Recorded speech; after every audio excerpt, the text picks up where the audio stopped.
Irmãos, a graça e a paz do nosso Senhor Jesus Cristo esteja convosco. Nós queremos nesse momento dar continuidade à nossa escola dominical e da última feita nós estávamos meditando, a última aula, nossa revista que a gente vem acompanhando, estudo de Coríntios, no capítulo 4, onde na aula 4, melhor dizendo, onde nós estamos vendo sobre a igreja disciplinada, pureza e santidade já. Então, a leitura base, 1 Coríntios capítulo 5, vamos ler para relembrar o texto. 1 Coríntios capítulo 5, leremos esse texto, então daremos continuidade à nossa aula de onde nós paramos. 1 Coríntios 5 diz o seguinte: geralmente, se ouve que há entre vós imoralidade tal como nem mesmo entre os gentios, isto é, haver quem se atreva a possuir a mulher de seu próprio pai. E contudo ainda andais vós ensoberbecidos, e não chegaste a lamentar para que fosse tirado do vosso meio quem tamanho traje praticou. Eu, na verdade, ainda que ausente em pessoa, mas presente em espírito, já sentenciei, como se estivesse presente, que o autor de tal infâmia seja em nome do Senhor Jesus, reunidos vós e o meu espírito, com o poder de Jesus nosso Senhor, entregue a Satanás para a destruição da carne, a fim de que o espírito seja salvo no dia do Senhor Jesus. Não é boa a vossa jactância, não sabeis que um pouco de fermento leveda a massa toda? Lançai fora o velho fermento, para que sejais nova massa. Como sois de fato sem fermento, pois também Cristo, nosso Cordeiro Pascal, foi imolado. Por isso celebremos a festa não com o velho fermento, nem com o fermento da maldade e da malícia, e sim com os asmos da sinceridade e da verdade. Já em carta vos escrevi que não vos associasseis com os impuros. Refiro-me com isto, não propriamente aos impuros desse mundo, ou aos avarentos, ou roubadores, ou idólatras, pois neste caso teríeis de sair do mundo. Mas agora vos escrevo que não vos associeis com alguém que, dizendo-se irmão, foi impuro, ou avarento, ou idólatra, ou maldizente, ou beberrão, ou roubador. Com esse tal nem ainda comais, pois com que direito haveria eu de julgar os de fora, não julgais vós os de dentro? Os de fora, porém, Deus os julgará. Expulsai, pois, de entre vós o malfeitor. Vamos à presença do Senhor, oração, meus irmãos. Senhor Deus, amado Pai, obrigado pela Tua palavra, obrigado, Senhor, por nos conceder a graça de termos mais uma aula e aprendermos mais, Senhor, da Tua vontade, da Tua lei, daquilo que o Senhor deseja para a Sua igreja, Pai. Da Tua disciplina, ó Deus, de como o Senhor deseja que a Tua igreja caminhe, em santidade, pureza, com ordem, com decência, ó Deus. Adorando ao Deus vivo, único e verdadeiro, nosso Senhor, cabeça da igreja, dono da igreja, Rei dos reis e Senhor dos senhores. A Ele nós oramos em nome de Jesus. Amém. Queridos irmãos, então nós estamos vendo a aula sobre a igreja disciplinada. Nós já demos introdução a esta aula, vimos já o contexto, a data e a ocasião em que foi escrito. Nós vimos o ponto 2, a imoralidade precisa ser confrontada. Nós vimos que, quando Paulo disse, geralmente se ouve que há entre vós imoralidade tal, como nem mesmo entre os gentios, isto é, haver quem se atreva a possuir a mulher de seu próprio pai. Então Paulo vai falar desse problema que havia na igreja. Um filho estava possuindo a mulher de seu próprio pai, isso no meio da igreja, isso era conhecido da igreja, esse fato.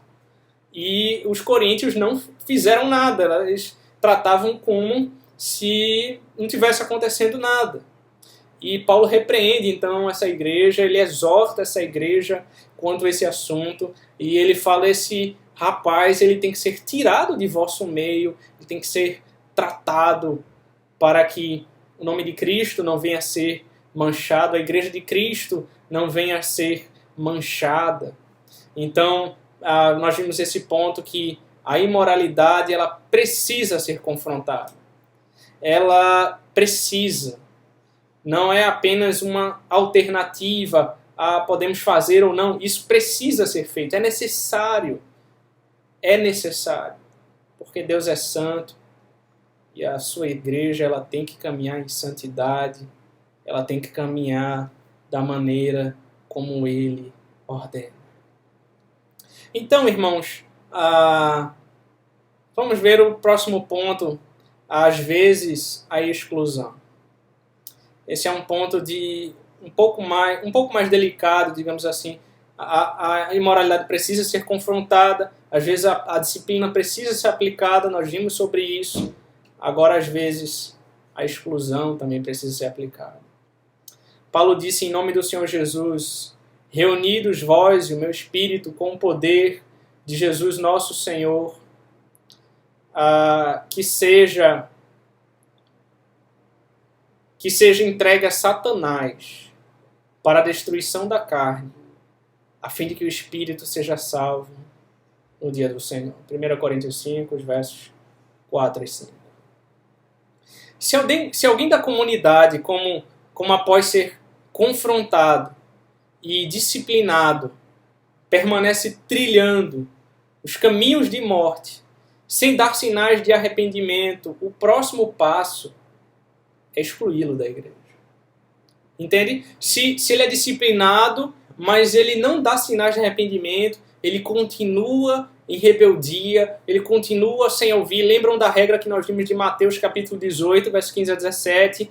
Se teu irmão pecou, ele está em pecado, você vai lá e conversa com ele, você sabe disso, então você vai lá e o orienta e o exorta. Se ele te ouvir, você ganhou seu irmão. Se ele não te ouvir, então você chama 2 ou 3 e conversa. Se não der certo, então diz-o à igreja. Nós vimos isso na última aula. Então o ponto aqui é, tudo isso foi tentado. Você tentou conversar, 2 ou 3 foram lá, as testemunhas, a igreja, os líderes, o pastor, os presbíteros, conversaram com o irmão, mas ele permanece rebelde, ele não dá ouvidos, ele continua manchando o nome de Cristo, envergonhando a igreja, ele continua ofendendo o Senhor da igreja. Então aí, o próximo passo é excluí-lo da igreja. Ele usa a expressão, Paulo aqui em 1 Coríntios usa a expressão entregue a Satanás. Que expressão forte, né, irmãos? A exclusão da igreja é uma declaração de que tal pessoa é pagã, incrédula, descrente. O estilo de vida dela não condiz com a nova vida que Cristo promove em seus discípulos. É por isso que ele vai usar essa expressão tão forte, entregue ele a Satanás. Essa é uma atitude difícil de ser tomada, mas a igreja deve fazê-lo, ainda que consternada, com lágrimas nos olhos. Veja, ainda que com o coração apertado, com lágrimas nos olhos, às vezes a igreja precisa fazer isso. Infelizmente, ela precisa. A esperança reside no fato que este alguém pode até morrer, mas se for um filho de Deus, o Senhor certamente o trará de volta ao juízo.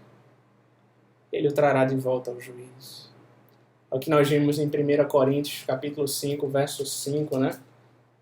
Paulo disse, entregue a Satanás para a destruição da carne, a fim de que o espírito seja salvo no dia do Senhor. Você pode ver comigo também em 2 Timóteo, abra comigo sua Bíblia, mais adiante. 2 Timóteo, no capítulo 2, versos 24 a 27. Paulo vai instruindo a Timóteo dessa maneira.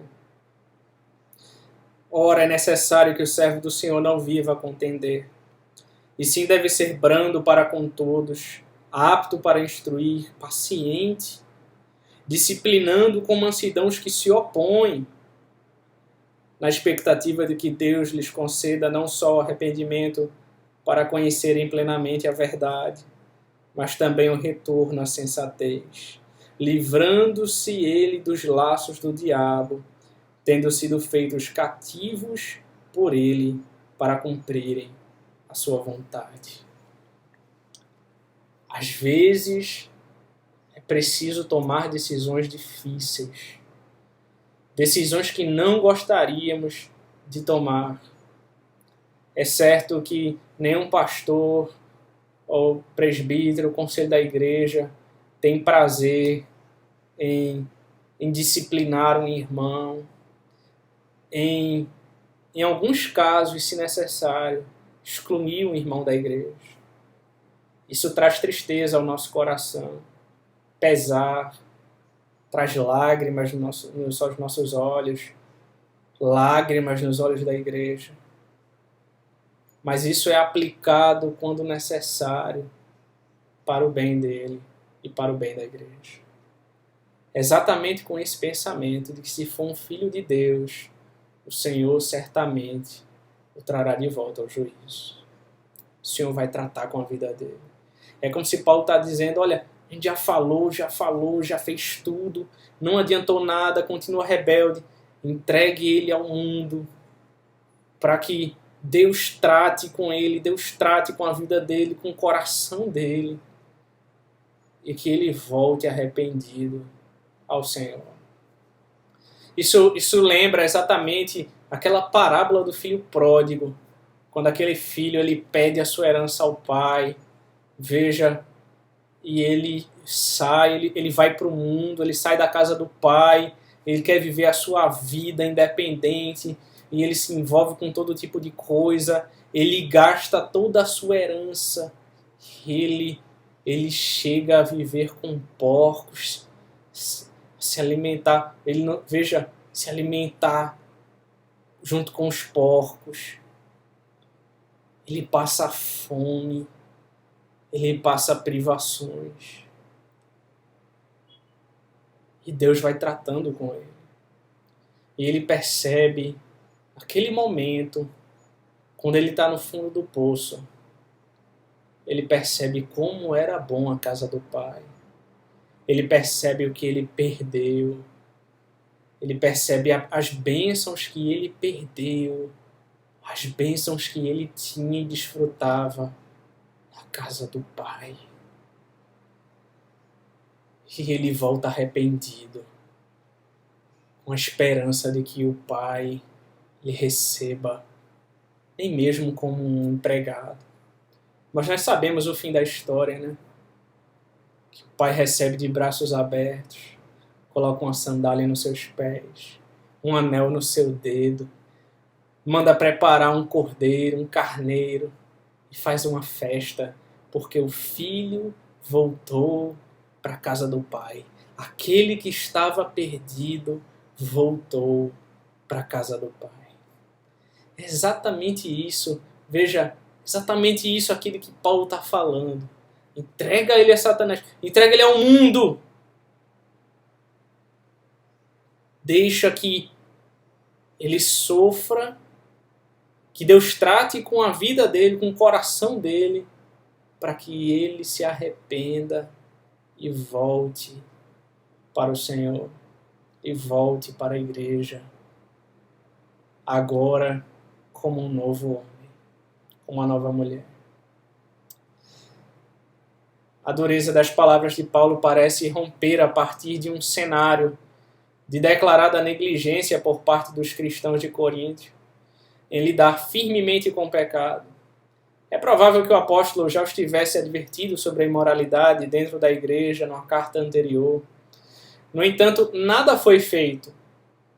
Já em carta vos escrevi, do verso 9, que não vos associasseis com os impuros. Mesmo com as orientações anteriores de Paulo, nada foi feito. Tudo permaneceu do mesmo jeito. Paulo os alertou e os advertiu, mas eles optaram pelo silêncio e conivência. Depois do alerta, a ação proposta pelo apóstolo foi mais enérgica. É preciso agir rápido. É necessário ser rigoroso com o pecador impenitente, para que o corpo não sofra ainda mais os danos decorrentes da desobediência de um de seus membros. Expulsai, pois, de entre vós o malfeitor. Diz 1 Coríntios 5, verso 13. Expulsai, pois, de entre vós o malfeitor. Veja comigo o ponto 4, a proteção do corpo de Cristo. É exatamente por isso que ele vai falar sobre isso, de expulsar o malfeitor. Ele diz, lançai fora o velho fermento. 1 Coríntios 5, versos 6 e 7. Lançai fora o velho fermento, para que sejais nova massa, como sois de fato, sem fermento. Pois também Cristo, nosso Cordeiro Pascal, foi imolado. Veja que a igreja é como um corpo. Quando um sofre, todos sofrem. O pecado de um afeta todos. Assim como o câncer se espalha de uma célula para outra, o pecado se espalha rapidamente de uma pessoa para outra. Agora a igreja aqui é vista como um caroço, um pedaço de massa. Naquela época, quando a massa para fazer pão era preparada, sempre se tirava um pedaço dela. E nesse pequeno pedaço era enrolado e colocado na água. Durante um tempo ele azedaria e então seria retirado para ser colocado uma nova massa a fim de levedá-la. Assim se fazia um fermento naquele tempo. A igreja precisa se livrar do fermento espiritual que infectava a sua igreja. Da mesma maneira. Veja, Cristo, nosso Cordeiro Pascal, ele diz no verso 7, a parte B. A Páscoa do Antigo Testamento, irmãos, marcou a celebração de libertação do cativeiro egípcio. O sacrifício de um cordeiro, chamado Cordeiro Pascal, era a grande marca da saída ou da separação do povo de Deus do Egito. Da mesma forma, o sacrifício de Cristo possibilitou a separação do cristão da escravidão do pecado, assim como o Cordeiro do Antigo Testamento era o símbolo de uma nova vida para os hebreus do Novo Testamento. Cristo, nosso Cordeiro, se entregou na cruz para cortar nossa conexão com o mundo e nos libertou para uma nova vida. Por causa dele, vivemos em novidade de vida. É por causa dele. Então preste muita atenção nisso. Se não tirarmos as ervas daninhas do nosso jardim, elas vão tomá-lo completamente. Um professor meu, lembro-me de um professor meu do tempo do colégio, professor de biologia, ele costumava dizer sempre essa mesma expressão. Ele dizia, o que é que acontece se você está colhendo uma cesta de laranja e você deixa uma laranja podre no meio da cesta? O que é que acontecerá? Vai apodrecer toda a cesta. Perceba que Paulo condena, veja, exatamente isso. Lançai fora o velho fermento. Paulo condena o orgulho e a soberba da comunidade. O orgulho e a arrogância da igreja eram tão pecaminosos quanto a imoralidade. Todos nós conhecemos o ditado de que uma maçã podre pode estragar todo o cesto. Isso é verdade para a igreja. Precisamos rapidamente condenar o pecado, qualquer que seja, pois ele contamina o corpo. Em 1 Coríntios 15, 33, Paulo diz, não vos enganeis.